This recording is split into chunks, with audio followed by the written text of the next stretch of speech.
அன்பு உறவுகளுக்கு இனிய காலை வணக்கம். நான் சத்தியமூர்த்தி, எல்ஐசி ஏஜென்ட். சமீபத்தில் என்னுடைய நண்பர் ஒருத்தர் இன்சூரன்ஸை பற்றி எப்போ பார்த்தாலும் பேசிகிட்டே இருக்கீங்கன்னா இன்சூரன்ஸு அவ்வளோ அவசியங்களா அப்படிங்கிற மாதிரி என்கிட்ட ஒரு கேள்வி கேட்டிருந்தார். அதற்கு பதில் சொல்லும் விதமாக தான் இந்த வீடியோ பதிவை எடுத்து உங்களுக்கு இன்சூரன்ஸ் அவசியமா, காப்பீடு அவசியமா, இது என்னுடைய வாழ்க்கை அனுபவத்தை ஒரு உதாரணமாக சொன்னால் உங்களுக்கு புரியுங்கிறதுக்காக. ஒரு சென்ட் 500 ரூபாய், ஆனால் அப்போது ஒரு சவரன் 4000 ரூபாய். இப்போ யோசனை பண்ணுங்கள், அந்த இடத்த விற்று தான் என்னுடைய தங்கைக்கு கல்யாணம் பண்ணணும். இல்லைன்னா வீட்டில் இருக்கவங்களுடைய யாராவது ஒருத்தருடைய உழைப்பினுடைய பொருளாதாரத்தை வச்சு தான் பண்ணணும். அப்போ நான் தலையிட்டு பூர்வீக சொத்தை விற்க வேண்டாம், பரவாயில்ல, தங்கையோட கல்யாணத்தை நான் முன்னணி நடத்துகிறேன் அப்படின்னு என்னுடைய உழைப்புகளெல்லாம் போட்டு தான் அந்த திருமணத்தை நடத்தினேன். அதாவது அப்போவே என்னுடைய தங்கையோட திருமணத்துக்கு 10 சவரம் நகை போட்டேன். மாப்பிள்ளைக்கு ஒரு 2 சவரம் போட்டு அப்போவே திருமணத்தை முடித்தேன். நீங்கள் 48,000 வந்துடுதுங்களா, அதுக்கப்புறம் திருமண செலவு அதெல்லாம் விட்டுடுங்க. ஆனால் அந்த 1 ஏக்கர் 17 சென்ட்டு 500 ரூபான்னு கணக்கு பண்ணி விற்றுருந்தோம்னா அப்போ எவ்வளோ வந்துருக்கும்? இதே 50,000 ரூபாய் இல்லை 60,000 தான் வந்துடும். இது ஒரு அனுபவம். அதன் பிறகு என்னுடைய அண்ணனுக்கு திருமணம் கொஞ்ச காலத்துக்கு அப்புறம். அப்போ இதே நிலம் ஒரு சென்ட்டு 900 ரூபாய், 900 ரூபீஸுக்கு விற்று தான் கல்யாணம் பண்ணணும் அப்படிங்கிற மாதிரி ஒரு சூழ்நிலை வருது. அப்போவும் நான் என்ன செஞ்சேன்னா, என்னுடைய சேமிப்பெல்லாம் வச்சு இந்த பூர்வீக சொத்தை விற்க வேண்டாம் அப்படின்னு என்னுடைய சேமிப்பெல்லாம் வச்சு என்னுடைய அண்ணனுடைய திருமணத்துக்கு முடிஞ்ச அளவுக்கு ஒரு 70% என்னுடைய பங்களிப்பு இருந்தது, எங்கள் அண்ணனுடைய பங்களிப்பும் இருந்தது. அன்னைக்கு 1000 ரூபான்னு கணக்கு பண்ணியிருந்தாலும் 1 லட்சம் ரூபாய் தான் வந்திருக்கும் அந்த 100 சென்ட்டு. அப்போவும் அன்னைக்கு என்னுடைய அண்ணனுடைய திருமணத்தை நான் தான் ஒரு 70% பங்களிப்போடு நான் செலவு பண்ணி அந்த கல்யாணத்தை நடத்தி பிடிச்சேன். அப்போவும் அந்த சொத்தை சேல்ஸ் ஆகாத மாதிரி நிறுத்தி வச்சேன். அந்த சொத்தை காப்பாற்றினேன். இப்போ அதுக்கப்புறம் என்னுடைய தங்கையுடைய மகளுடைய காதணி விழாவிலிருந்து தலைப்பிரசவ செலவு, காதணி விழா, அதுக்கப்புறம் இப்போ சமீபத்தில் என்னுடைய தங்கையோட 2 பெண்களுடைய திருமணத்துக்கான செலவு, இதெல்லாம் என்னுடைய பங்களிப்பு மிகப்பெரிய அளவில் இருக்குது. இப்போது இந்த கூட்டு குடும்பத்தில்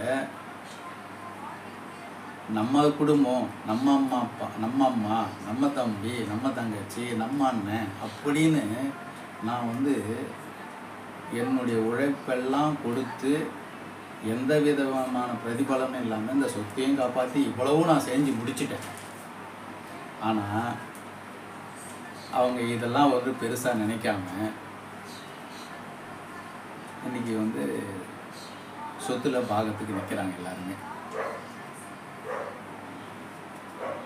இதுதான் ரியாலிட்டிங்க.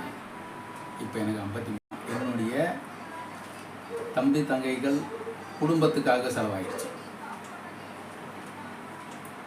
அந்த சொத்தை என் பேரில் அன்றைக்கி எல்லாரையும் உட்கார வச்சு இவ்வளோ செலவு பண்ணுறேன், இன்றைக்கி இதோட மதிப்பு இவ்வளோ தான், இந்த சொத்து மொத்தம் என் பேரில் தான் எழுதி கொடுத்தீங்கன்னா நான் இதை செய்கிறேன்னு நான் எதுவும் சொல்லலை. ஆனால் இன்றைக்கி எல்லாருமே எப்படி பேசுகிறாங்கன்னா, நான் நம்ம என்னுடைய குடும்பத்தை, என்னுடைய குடும்பம்னா என்னுடைய தனிப்பட்ட குடும்பத்தை சொல்கிறேன், என்னுடைய தனிப்பட்ட குடும்பத்தை நான் பாதுகாக்கணும்னா அதுக்கு இன்சூரன்ஸ் அவசியமாக இருக்குது. ஏன்னா இப்போ நான் ஒரு 1 கோடி ரூபாய் இல்லை 2 கோடி ரூபாய்க்கு நான் இன்சூரன்ஸ் எடுக்கணும்னா இப்போ முடியாது. ஃபஸ்ட்டு ஏஜ் ஃபேக்டர், 2வது ஹெல்த் இஷ்யூ, இன்கம் ப்ரொஃபைல், இது ரொம்ப முக்கியம். ஸோ இன்கம் ப்ரொஃபைல் முக்கியம். ஏஜ் ஃபேக்டர் முக்கியம், ஹெல்த் இஷ்யூ முக்கியம்.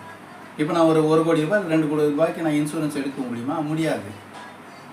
அப்போது நீங்கள் நல்ல இன்கம் கேட்டகரியில் இருக்கும் பொழுது, ஒரு நல்ல ஏஜில் இருக்கும் பொழுது, நீங்கள் ஹெல்த்தியாக இருக்கும் பொழுதே தான் நீங்கள் உங்களுடைய தனிப்பட்ட குடும்பத்தின், உங்கள் மனைவி, உங்கள் குழந்தைகளின் எதிர்கால நலனுக்காக, அவர்களுடைய பாதுகாப்புக்காக, உங்களுடைய வருமானத்தை ரீப்ளேஸ் செய்வதற்காக நீங்கள் அவசியம் ஆயுள் காப்பீடு, லைஃப் இன்சூரன்ஸ் எடுத்தே ஆக வேண்டும். இது அவசியம். ஒருவேளை நம்ம ஆரோக்கியமாகவே வாழ்ந்து நம்ம வருமானத்தால் நம்மளுடைய குழந்தைகளை எல்லாம் செட்டில் பண்ணிட்டோம்னா, அதன் பிறகு நம்ம 70 வயசோ 80 வயசோ 90 வயசோ நம்ம வாழறோம், அல்லது என்னை நம்பி வாழ்ந்த மனைவி வாழணும் அப்படிங்கிற மாதிரி ஒரு சூழ்நிலை வரும்பொழுது, அப்போது இன்சூரன்ஸுடன் சேர்த்து வைத்திருக்கக்கூடிய நம்மளுடைய சேமிப்பு, அந்த சேமிப்பு பணத்தை நம்ம சரியான இடத்தில் முதலீடு செய்து அதன் மூலமாக கிடைக்கக்கூடிய வட்டி வருவாய், அப்போ இந்த முதலீட்டு லாபம், அதுதான் ஆஃப்டர் ரிட்டையர்மெண்ட் நம்மளை சர்வைவல் ஆகிறதுக்கு நமக்கு துணை நிற்கும். திருக்குறள், ஏற்கனவே ஒரு திருக்குறள் சொன்னேன், இது 2வது திருக்குறள். இது என்னன்னா, குன்றேறி யானை போர் கண்டற்றால் தங்கை தொன்றுண்டாகச் செய்வான் வினை. இது ஒரு அற்புதமான குறளாக நான் அனுபவத்தின் மூலமாக இதை நான் புரிஞ்சுக்கிட்டேன்.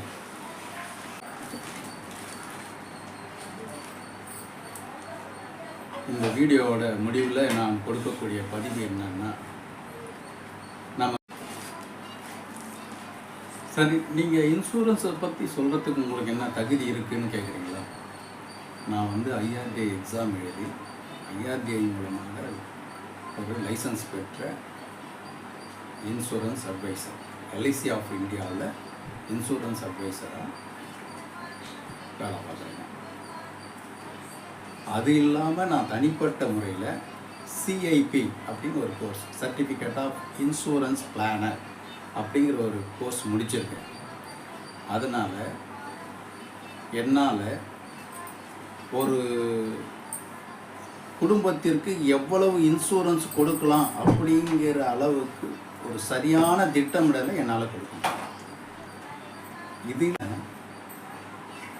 CIRP அப்படின்னு ஒரு course, certificate of investment and retirement plan, அதாவது காப்பீடு மட்டும் அல்லாமல் இன்வெஸ்ட்மெண்ட் அண்ட் ரிட்டையர்மெண்ட் பிளான் அப்படிங்கிற ஒரு கோர்ஸ் நான் முடிச்சிருக்கேன்.